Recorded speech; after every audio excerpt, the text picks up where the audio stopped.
I'm the Associate Director for Vulnerability Management. My subdivision falls into the cyber division within CISA. I started in the military. I eventually became a defense contractor. Then I came back into government as a government civilian. I started as a small team lead, eventually became an executive, doing big things like running a whole CIO portfolio and then eventually coming to CISA. A lot of breaking glass throughout my career, and how if we looked at this 15 years ago, we really wouldn't have many other women colleagues to refer to. Women organically are very resilient, and we have a lot of diversity in what we've gone through in our lives that prepare us for these challenging scenarios in cyber. Cyber is just changing.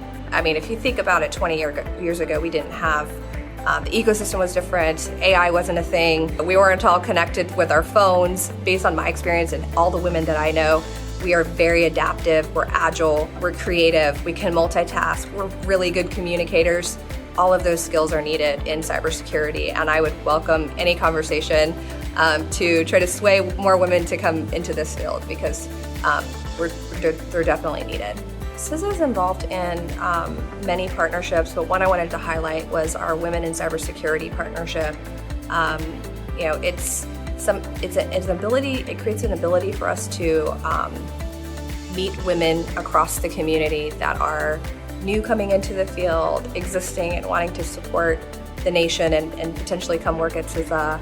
And it's just expanding our opportunity even to inject scholarship opportunities into early in the process to try to recruit women to come into CISA. And I think it's one of the more successful examples I could think of that we're just continuing to contribute heavily across CISA, women in CISA. A lot of my colleagues, myself, we're all involved in that partnership particularly, and it's making a big difference, especially for young, talented women in seeking their degrees and trying to determine if they want to go into cybersecurity.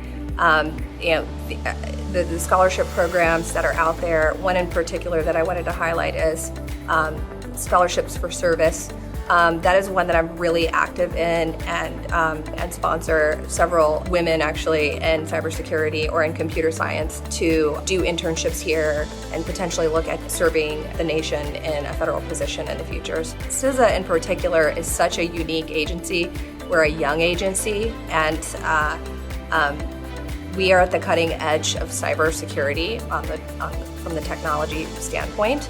We are doing so many new things that not a lot of other agencies are getting to do, and we're influencing both our industry partners and future changes in policy and statute. I mean, it is an amazing place to work. The culture is very welcoming and inclusive, and the opportunities to have a big impact are right here.